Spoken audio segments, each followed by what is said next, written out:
My name is Hubert O'Reilly, and I attended All Hallows from 1960 to 1964. And I'm here today in Raharney in County Westmeath to talk to Monsignor Eamon Marron, who taught in All Hallows up to 1965, I think from 1958. Would that be right, Father Monsignor Eamon? 56 or 56. 56. Yeah.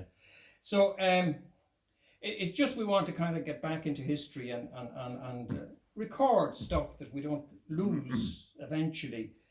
We're going to start with Eamon from here on in. I think you've insisted that I had dropped the Monsignor bit. Oh, absolutely, yes. And Eamon Marron left Navan in 1948 as a young 17-year-old seminarian heading for Rome across land. And he achieved that journey on his own, which was unbelievable in 48, just after the war. And indeed, he was following a long line of Irish young men who went to Rome to be ordained. And many famous ecclesiastics came out of Rome. And Eamon would have followed a Loughcrew man, who later became a martyr, Bishop Oliver Plunkett, who also went to Rome and was ordained in Rome. You left Rome when you were ordained Eamon? In 1954. In 1954. And you then came back to Ireland. Yes, for holidays, yes. For a holiday. And in 50, I remember you telling me once that Father Tom Fagan, who was then Vice President of All Hallows, knocked on your door to offer you a job. Would that be right? Not immediately. I had to go back to Rome after ordination to do a canon law degree. Yes. 54 to 56. And then, when you came back? When I, having got the degree, back, and I didn't know where I was going next. Yes. And that's when Father Fagan... Yes, well, an interesting, I don't know if the story it is worth telling, yes. I was waiting at home with my two sisters. My mother and father were both dead at this stage, and my two sisters there were looking after the place there, and I was there waiting to see where I would be getting instructions as to where I was going to go next. And for one day, these two priests came to my door, saying wanted to see me. So my sister showed them up. So I was upstairs, and we sat down. And these two priests had come to see. They heard that I had been ordained, and I was now available as an ordained priest. And they'd like to give me an appointment if I be.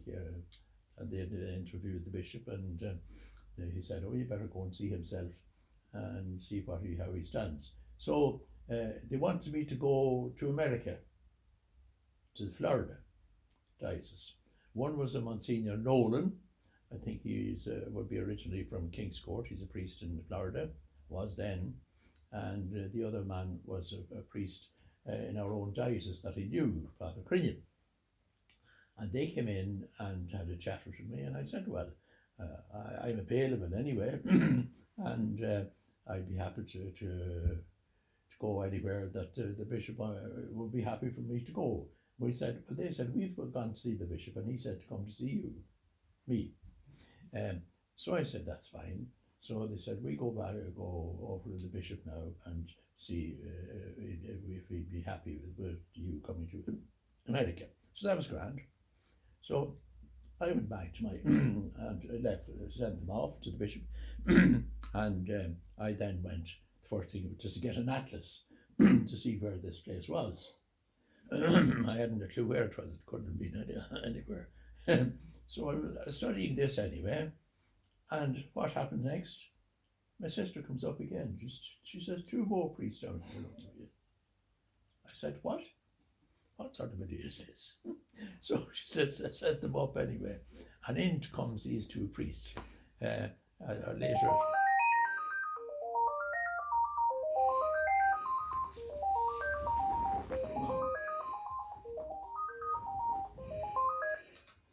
Raharney? No, well, go on. Oh, I didn't, not yet. No, I'm busy here at the moment.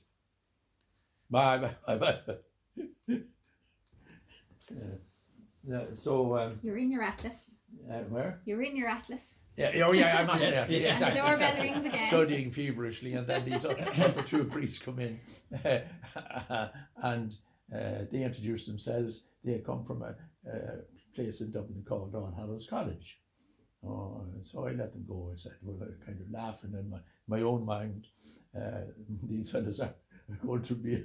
I have to throw these out now. I've already committed myself, or said that I'd go to America. These two priests were with me, so I said, "You're a bit late." He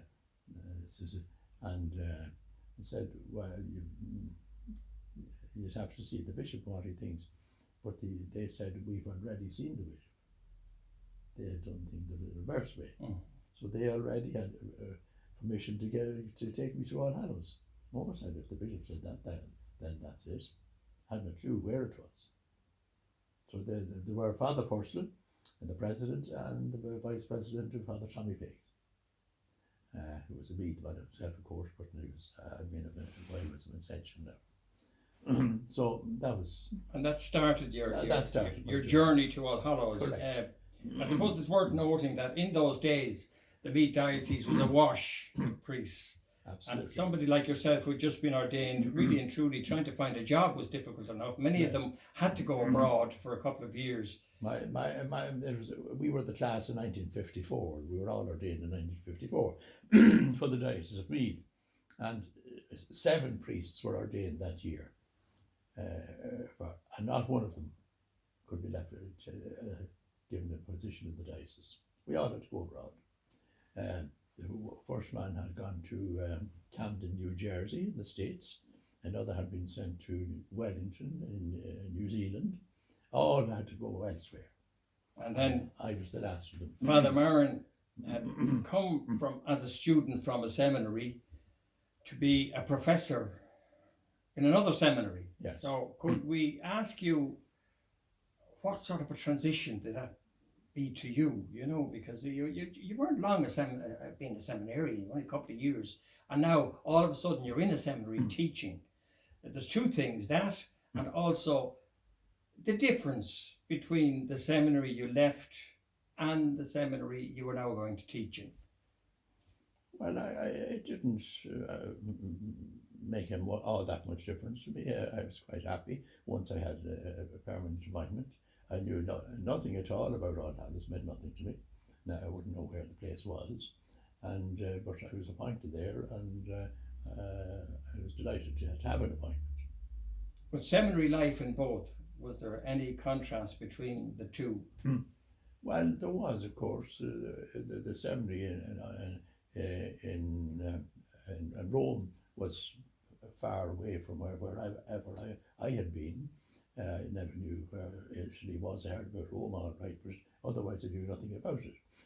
So the seminary life in Rome was far different. I could see that straight away from what it would be in Rome. But that was my instructions as well, so that's what I did. Yeah, and in All Hallows then you taught logic, you taught canon law, Greek, Latin, and catechetics. A nice array of subjects, I must admit. But also there was the fact that you were now in the Vincentian family. Yes. And that again would be somewhat different from being, would say, a secular priest in a parish in the Diocese of Meath. You are now living and working with a family of Vincentians. Yes. That was no problem whatsoever. Although in Rome, we lived in smallest seminary as seminaries go, compared to a place like Maynooth or any of these places. And then again, but the seminary in Rome is quite small, it's numbers wise as well.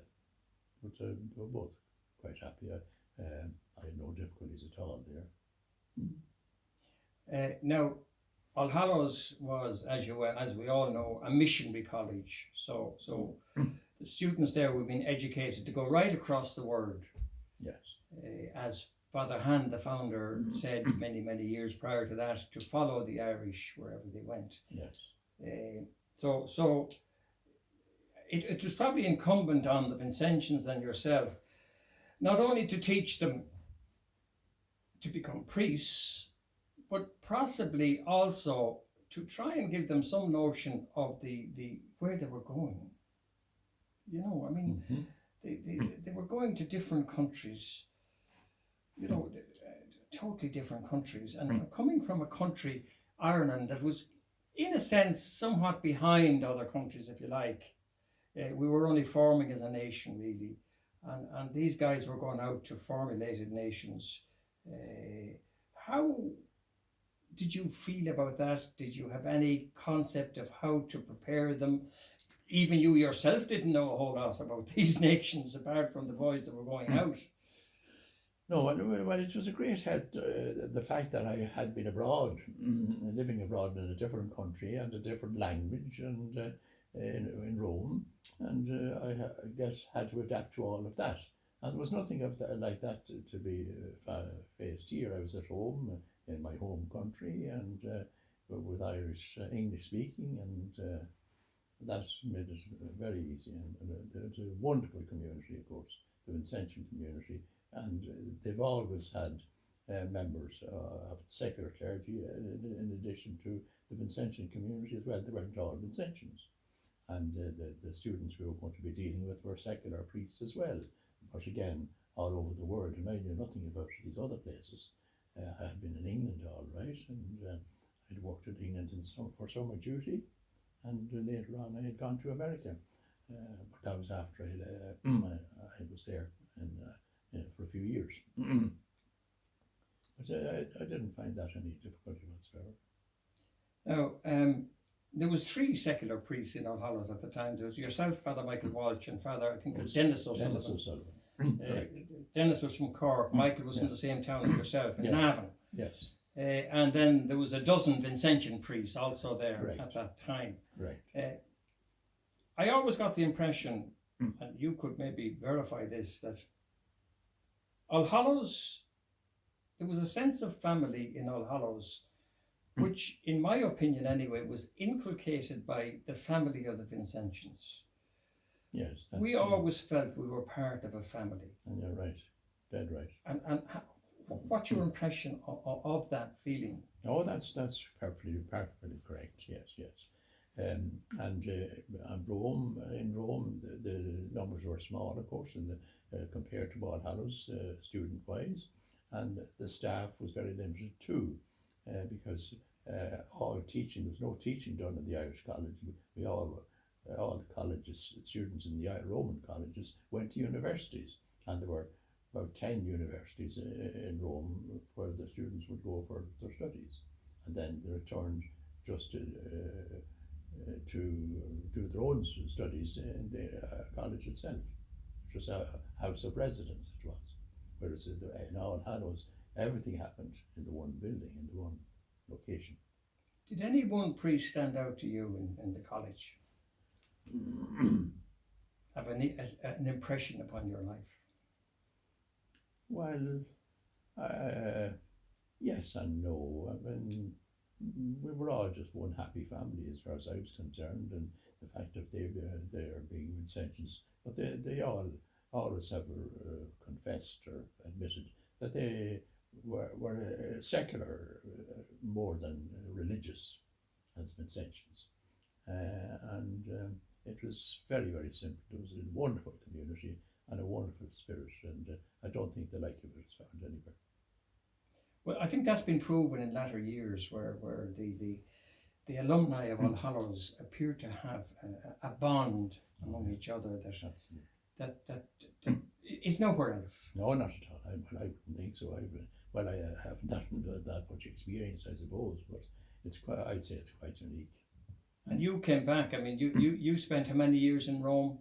Well, I spent 8 all told at that time. No, but as a professor. Well, I was there for. I went after I went to 15 years later on. 15 years, and yet when you came back, I found the saying that you were welcomed in All Hallows as if you'd never left. Absolutely. Oh, that, absolutely. that appeared to be the, Oh, yeah. the mantra of the college. That's true. Oh, that is true. Nothing ever. Once an All Hallows man, always an All Hallows Absolutely, man. absolutely. Yeah. No distinction was ever made. Was there anything that you might have hoped or wanted to maybe change when you came to All Hallows as a professor in relation to possibly what you experienced in Rome and what was happening in the college itself? No, I certainly wouldn't even dare to try to change the system that they had. It was quite unique, and I wouldn't be the one to do it. No, and I said it didn't. It was a very wonderful spirit and wonderful family spirit. Everyone was the same, and no distinctions between secular and Vincentians. No distinction whatsoever. But there was a formality there that, in a sense, was amusing. Like, you never addressed me as Hubert in All Hallows. It was Mr. O'Reilly, Ah, yes. right? And we were all addressed as Mr. Yes. It was never ever the informality of the first name. Right. And this went right through the college from everybody, Sure. I don't believe you ever called me Hubert. I wouldn't think so, no. Or you probably weren't let. No, it wasn't like that. But I mean, if that was the system in the college. But it was a system. Yeah, it was, yeah. And then the other formality really was, again, people today would probably think it very strange that junior house and senior house never kind of got together except for a football match once a year. That's right. And we weren't allowed to talk to the guys in No. senior house, and No. they weren't allowed to talk to us. Correct. And if we wanted to communicate, Yeah, we had to write. I see. Oh, We had to I write. didn't even know that. Yeah. Yes, and as you walked up the long corridor for breakfast, there was a window ledge there, Yes. and you threw your letter on the window ledge, Oh, and the guy in senior house picked it up. That's the way it was done in those days, and that was the formality of I see. I know. Yes. You know, That's all news to me. Things changed so dramatically in latter years, Yes, in All Hallows particularly, and in all seminaries. Yes. But that's the way it was then. I see. Yeah. So again, things have changed a lot in the last number of years. I mean, what's your feeling on how things are today? The dearth of priests, dearth of attendance at mass. Well, you could see it coming. I don't see this as any great problem, really. I don't. You don't see it as a No, problem? I don't. I know, and it won't be. I think it's all for the betterment, and there will be has to be serious change. At the present time now, I'm reading a book by Cardinal Sarah, and there is a wonderful book, and the future. That's representing what the future will have to be, and himself and. Have you heard anything about it? I have, yes. And they've been telling about a war that's going on between himself and Pope Francis and Pope Benedict XVI, the retired Pope. And we were told that that's a division between them. And to prove otherwise, this man here has now brought out an even more important book written by the two of them together.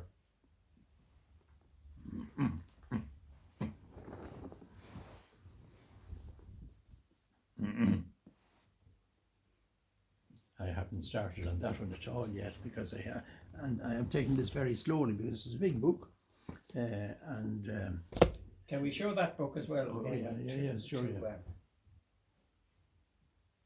That's by the Cardinal himself, and then the two of them together have written this other one. But that's the way things will have to go, and are going well on the way, such as what you're saying there. And what the changes will ultimately be, I can't say. But the lack of vocations now at the present time, that is part of the problem in one way, but leading to an eventual solution on the lines that he's talking about. And would you say that, in your opinion, that the laity should have much more of a say now? Absolutely. And it's not happening, in my opinion, as quickly as it should be happening. Well, I don't think we should or even think of putting a time on it as to how it should, whether it's going quickly or not. It will come and is coming and is well advanced in some parts of the world, not quite so much perhaps in this part of the world, but it will have to, that's where it'll have to go. And that's exactly what he's saying there. Well, I have to say, Eamon, you're the last man standing as far as I'm concerned. The last man that taught me that's still standing. All right. In any area of life. Okay.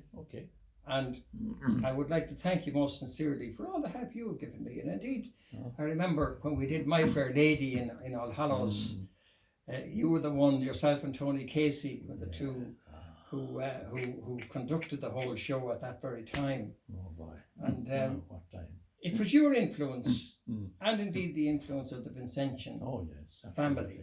Absolutely, yeah. That has shaped my life. Sure.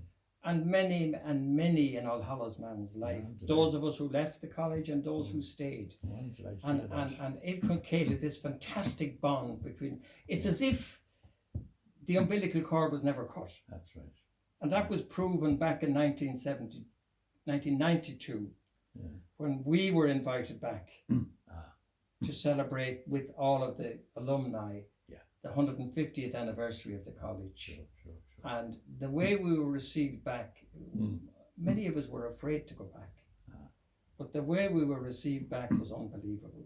Absolutely unbelievable. Oh, not surprised.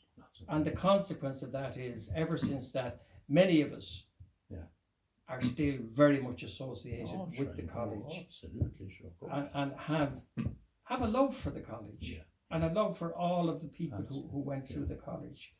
And it's great to see you hale and hearty at the station in your 90th year, and hopefully many more to come.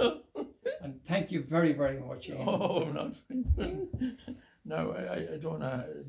Have you seen this? An Italian in Ireland.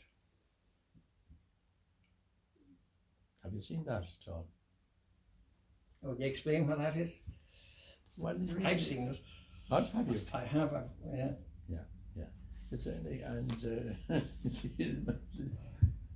that's part of it in the book. It's 11 pages in this. This Drumcondra house. That's the graveyard, is it? Yeah. The entrance to the graveyard in Drumcondra house. Well, that there now around. What did you ever think that was? Obviously, it wasn't originally built as a graveyard. Anyway, what was it? The man that built that house there. Yeah, that's an Italian in Ireland. Yeah, that's the Drumcondra house. Yes. All Hallows. Yes, All Hallows. Yeah. The same man that built that there. He built that. Yeah. For what? I don't know. It was as a folly. Another folly. Yeah. I know what a folly is. Good man. Right? Well, good man. Fair play to you. And what was the reason for the folly? In a way there was no reason to it at all. And it's standing there on its own. That's a new building built at the same time as the college. Yeah. And there was these things called follies, and it is now the part of the graveyard. Yes. But it is just a newly built, standing like that. It's not part of an old building, as I always thought it was. And I said, how did that building come there?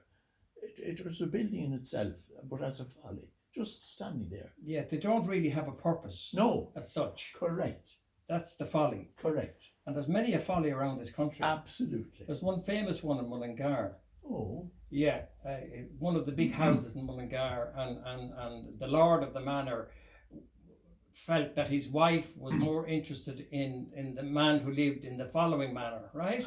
Yes. So he built a folly which blocked off completely blocked off a view of the other manor where this Right. guy was living, and that's where I learned about follies. Right. Well, now, this is an article at the Irish Aesthete that has only just appeared. And there's 11 pages in it altogether. Did you look inside it? Yeah, You've seen it? I have seen it. Yeah, Oh, yes, you have, yeah, sorry. It's fascinating, actually. It's all about All Hallows It is. and about the building of it. Yeah, it's fascinating. And the man that built it was an Italian. And he was nothing was to do in Rome. He came on a holiday to Ireland, and the holiday lasted longer than he thought, with the result that he had to do a bit of work when he was here. And one of the commissions he got was to build that house, and this was a part of it, as a folly. And the folly. As a folly, you see, part of the original construction. But it's a wonder, and this article has only just appeared last year. It was published, and I happened to see it, and it's a masterpiece really. Explains all the things that because this house, mansion house, has remained exactly as it was the whole time, and has to be kept that way. It's an important building. But Eamon, we called it Mansion House, yet it's now called Drumcondra House. Well, now that's interesting. No, Sort that one out for me. I will, yes, I will indeed. It's not. We shouldn't call it the Mansion House. The Mansion House. Well, it's called the Mansion House, yes, because Drumcondra House was originally, and that's not used anymore because it's the name of a pub. Oh. And if you're talking about going to the Mansion House or to the Drumcondra House, you're going for a pint in the pub. Yeah. I think it might even be the one out on the corner. No, that's Cat and Cage. Oh, that's Cat and Cage. Yeah. Sorry, you're right. Yeah. Well, anyway, that is so. But the Drumcondra House is now applied to a pub somewhere in the area. So if anyone speaks about that, they're no longer talking.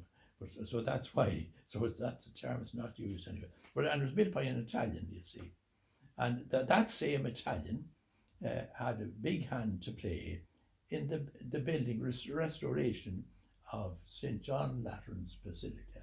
In Rome. And he had no sooner this finished than he had to rush back to Rome to do a major job on rebuilding St. John Lateran's that was dilapidated. Because St. John Lateran's, I don't know if you're aware of this, that's where I was ordained from the Irish College, which is very close by St. John Lateran's. It is the most important church in Rome, not St. Peter's. John Lateran. Yeah. That's the Pope's church as Bishop of Rome. Just the same as Mullingar is Correct. the Bishop's Church in Meath. That's right. Yeah. I see. And that's all explained here. This is in this article, and it's a beautiful article. I must try and get a copy of both of those, Eamon, because Yeah. I'd like those to be in the college. Oh yes. Oh You sure. know, Absolutely. And they should be. Yes. I sent a message to our ladyship. What is it? Secretary. Geraldine. Geraldine. Yes. Geraldine, Yeah. Because the folly, particularly, I never knew about the folly before. No, I didn't either. I often wondered why was that there. Yes, you know? well, that's exactly the question. Yeah. And that's the sort of idea why it's there, why a folly is so called, to start people asking questions. But then again, I suppose the people living in Mansion House or Drumcondra House, as it's called, at least they had something to look out at. That's true. That is true. Yeah. A nice little piece of architecture. And well, there's another little piece of information that you wouldn't know, and I only came across recently. The first man to be buried there, where was he from? Kinnegad. Kinnegad? Yeah. Yeah? And who was he? and I don't know. And why he was the first to be buried there, because he died as a student. That was pre the Spanish flu now. There was a couple of students buried there during the Spanish flu. Right. But that was pre-Spanish flu. I That see. was 1918, Oh no, it's before that. way before that, yeah. Yeah. And he died as a student. He died as a student. He was a Flynn.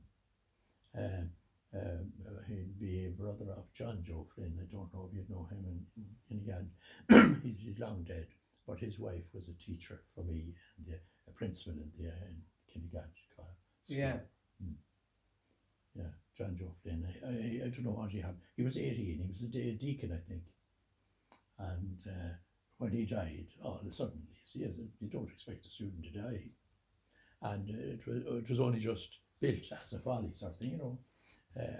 Or it wasn't used it wasn't used because no Vincentians had died. I died there, They weren't anyway.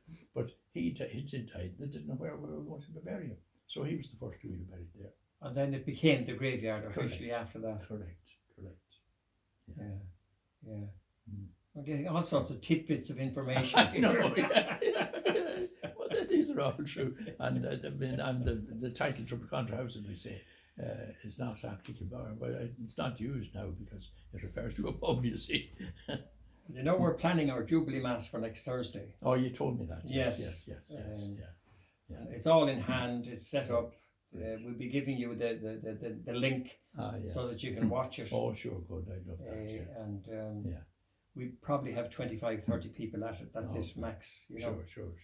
But hopefully it'll get out across the world anyway, and we can continue our jubilarian celebrations in a different fashion this time. I know, yeah. So there you are. I think we'll wind up at that.